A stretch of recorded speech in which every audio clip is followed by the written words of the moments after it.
Hello everyone and welcome back to another week's video. This one was actually meant to be recorded a few weeks ago when we passed 1,000 subscribers. It's a Q&A style video. A few weeks ago I asked you different things on YouTube and Instagram to build up a pool of questions. I basically asked you to ask me anything. And I was meant to do this video a few weeks ago, but with all the traveling that we did throughout the summer, I did forget. So we're going to do it now. I've got a few questions that I've picked from our list and I'm going to go through them. And hopefully it sort of gives you a better insight to the channel, my photography style, the things that I use, and just me as a photographer in general. But there was no limit to what questions you can ask. So if you have any questions for me, leave them in the comments, ask me on Instagram, and I'll either answer you down below in the comments or I'll create another one of these in the future. So I've got my iPad here filled with questions and we're going to go through some of them right now. The first one is quite a good opener actually, and it is, what was the motivation behind starting your YouTube channel? So the YouTube channel came at the start of this year, 2024, a few years after starting my photography journey as a whole, and I mainly used it as a way to document my travels and my experience and growth as a photographer.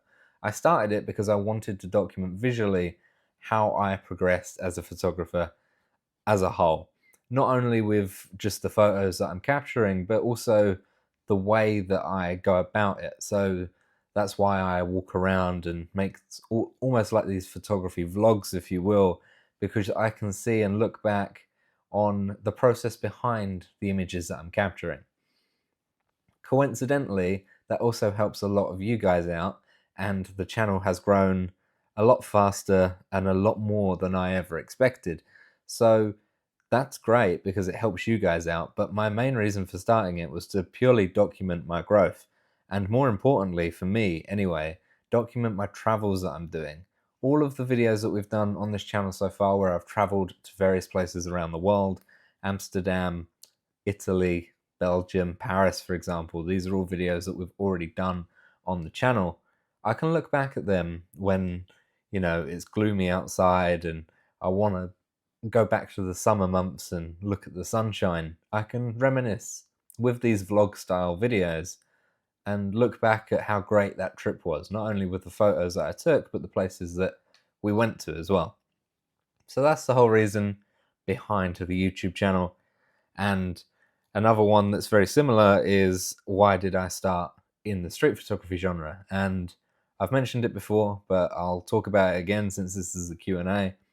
I didn't start with street photography. My first way of picking up a camera was going out urbexing, if you will, going out to abandoned places, taking photos, and that was great. I really enjoyed it. It was during COVID. It was quiet. There was tons of places shutting down everywhere, but it wasn't scratching the itch.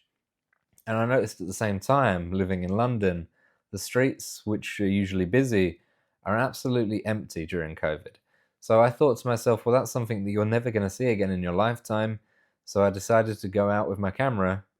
And bearing in mind, it was the first time I ever picked up a camera. I bought the Fuji and it was great. It was like a new hobby, new toy.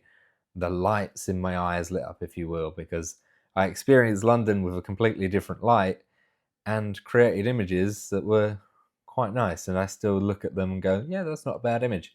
Even after, progressing and growing and knowing how to use a camera more technically than I did back then. So it all started in COVID as a way to cure boredom, basically, is why I started with street photography. The next one's about the Leica, and that is, does using a Leica Q3 affect your photography style? Yes and no.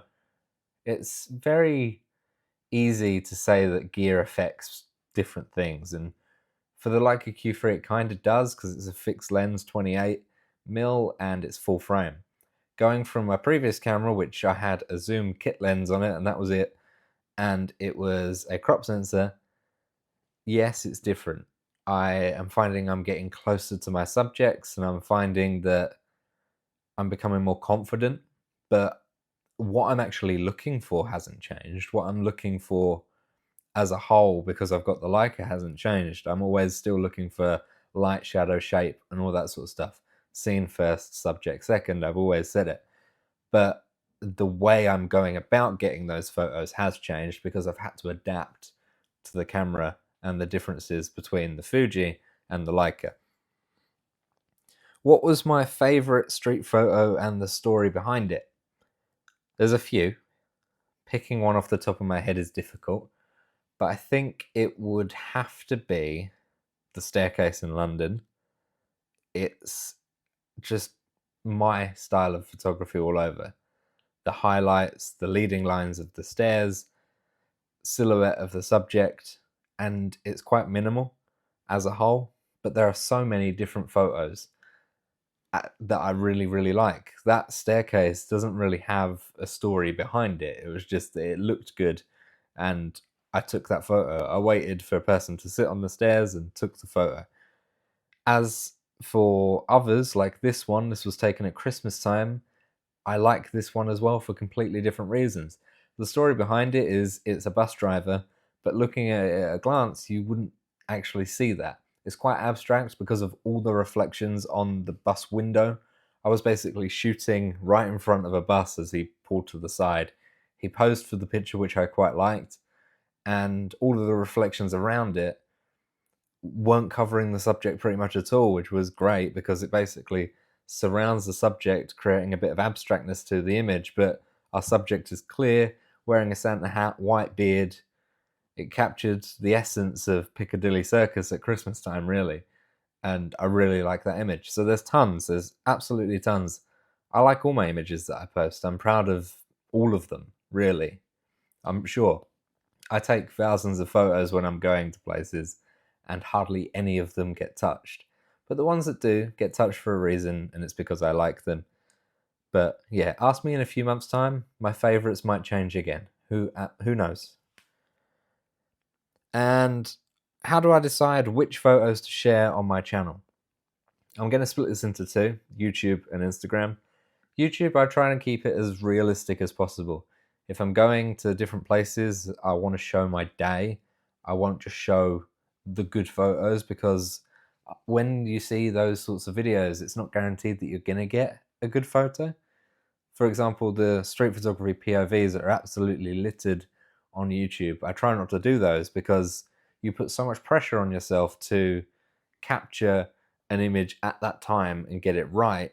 Whereas I'm showing you the route that I take and the places that I'm going and the things that I'm looking for. If I don't get an image then, I can always overlay a previous image that I got that I did like. So I pick the just, realistic day of shooting as a whole, as a standard. But on Instagram, it's different. It's ones that fit my genre a bit more. If I take a variety during a day of shooting, I'll only upload the ones that fit what I look for, light, shadow, shape, etc. So yeah, Instagram's a bit more picky. YouTube's a bit more, you're not going to get every shot perfect, but this is it anyway as a day. It'll give you an overview, if you will. And then the website's a whole different kettle of fish. I try and upload a variation to sort of build up my portfolio. I've got my portfolio gallery, which I consider my personal favorites or the best of my work. And then it's separated into location. And then that's then filtered into the ones that I actually like doing. What's the most challenging aspect of street photography for me? A lot of it's challenging. And I think the challenge of street photography as a whole is quite a deep topic and quite maybe a topic for another video, but I think the main thing is the unpredictability of it. There's so many different aspects that you've got to consider. Whereas portrait photographers or nature photographers or wildlife photographers or landscape photographers, all of those have one thing that stays consistent, whether it be lighting, location, subject. All of those might stay the same. But with street photography, lighting's always changing, subjects are changing every second, time of day, all of that thing is unpredictable. You could pull your camera up to your face at the exact right moment to capture someone's expression on their face, and it makes the image. So the unpredictability is the biggest challenge, but also the thing that I think makes street photography unique, and the reason I think it's so popular is because you're capturing the everyday, but just from capturing the everyday doesn't make your images good. It just makes your images, standard. If you want to make it good, you've got to be right place, right time, and you've got to be on the lookout. You've got to keep your eyes peeled. You've got to be really focused on getting those images. And sure, you're just capturing everyday scenes that are happening around you, but that one photo might contain something special, and it creates something incredible as an image. So yeah, the unpredictability is a challenge, a really big one, but at the same time I think it makes the images so much more rewarding when you get something right.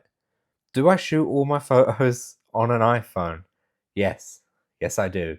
That was submitted by a friend of mine uh, who has the opinion that, iPhones are just as good. You can get all your shots on an iPhone. You probably shoot all your shots on an iPhone. The Leica is just an iPhone wrapped in a case. Yes, I shoot all my photos on an iPhone. But if you want the serious answer, no. But all the videos, because I get asked this a lot, all the videos that we shoot on the channel are shot on an iPhone. So partly correct if you're thinking of this as a whole package deal.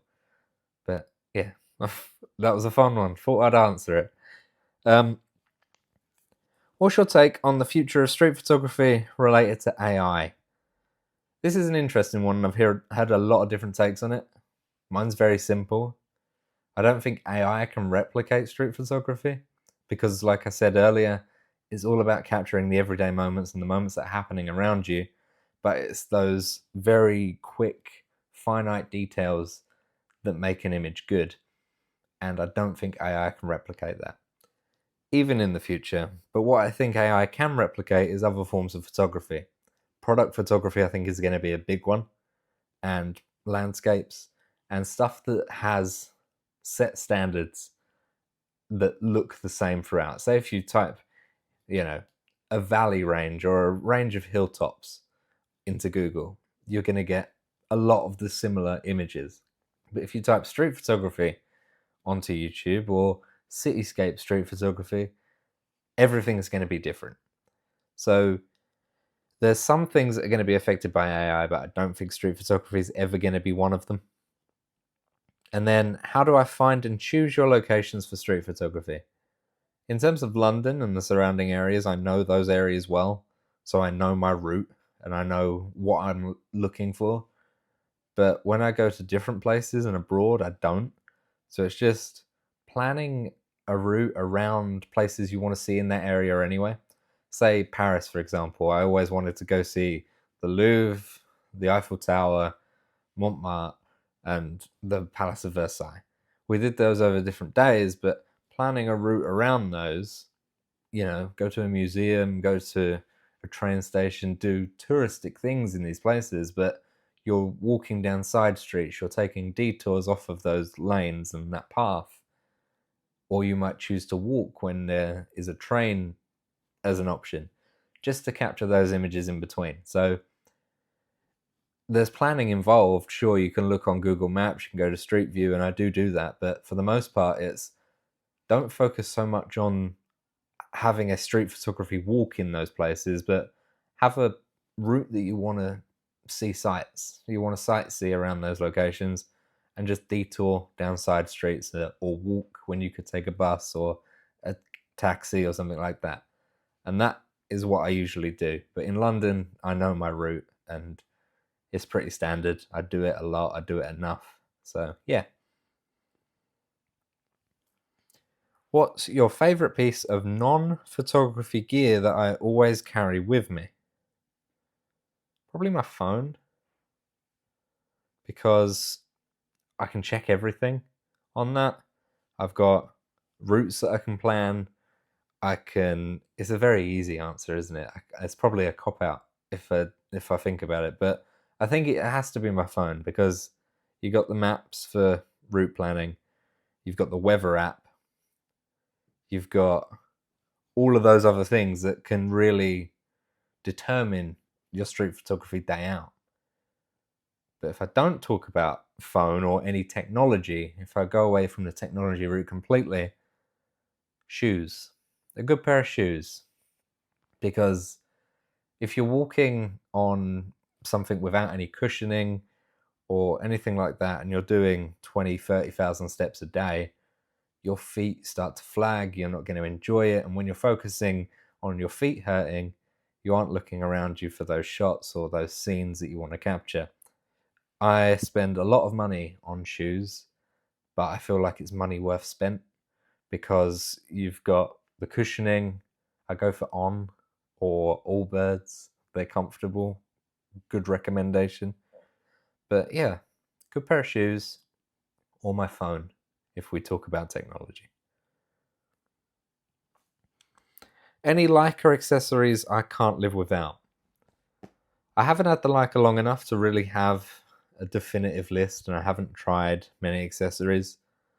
There is an accessory coming to the channel at the end of the year that I will talk about more at that time. I bought it in Paris. But for not Leica related, but my thumb grip, I think I can't go back to shooting without it. My hand has got a very comfortable grip with that thumb grip, and it doesn't without it. But it's not Leica, it's JJC. So it's a Leica accessory, but not Leica branded. But I haven't really used it enough to have a full extensive list of Leica accessories. But that JJC clip is helpful, to say the least. How do I come up with ideas for new YouTube videos? Mainly always filming when I go out on a street photography walk and just having it there and ready. I have a list of a spreadsheet of any ideas that come to my mind. I put it in there. It's all categorized, and it's categorized whether it's indoor videos or outdoor videos or all stuff like that. But mainly it's just as and when it pops to my head, or I see a comment of something on my previous videos and I'm like, yeah, that'll make a good video, or I'm just going out and about, or I'm traveling. I'll always try and film something, just even if it's just a general walkabout. And then lastly, how do I decide on whether a photo is going to be in color or black and white? Again, interesting. It's usually during the edit. At nighttime, I think a lot of photos work well in black and white. And it's purely because at nighttime there is less light and you're bumping your ISO a little higher. So there's always going to be slightly more grain in your images at nighttime. So I always think grain at nighttime, or grain in general in your images, looks better in black and white because it gives sort of like a film-esque look to it. Whereas grain in color, the graininess of your image is colorful and it doesn't look as good. Whereas in black and white, it looks intended. In color, it doesn't so much. But like I say, it's mainly in the edit. If the photo was taken in color, I'll try and edit it in color, and then I'll flip one of my black and white presets on it and compare the two. And if it looks better in black and white, I'll then edit it in black and white from there. Or on the flip side, if I go out and it's overcast outside and there's not really any shadow or shape or anything, and it's quite a flat sky, I'll tend to shoot more in monochrome because you can work with contrast a little bit better and stuff like that. So in the winter, I tend to shoot less color. So be prepared for that in future videos. But that's pretty much it, yeah. It's all down to the edit. It's all after the fact, really, for me. A lot of people are just stuck with only doing black and white, and I think that's great for them. I couldn't do it. I'm so indecisive. It'll be color 1 minute, the next minute it'll be black and white. I might edit the photo twice just to sleep on it, if you will, and see what's better in the morning. It's just one of those things. But yeah, that is my list of questions that I had from you guys. Like I said at the start, if you want to give me any more, comment down below. What do you want to know about me or this channel or photography? Let me know. Other than that, thanks so much for watching. Check out the Instagram. I've got my last few copies on my zine available in my store. They're going fast. I won't be restocking them because I'm working on a new one. So it's the last chance to buy until I eventually do restock it quite far into the future. So thank you so much for watching. I'll see you next time. Bye bye.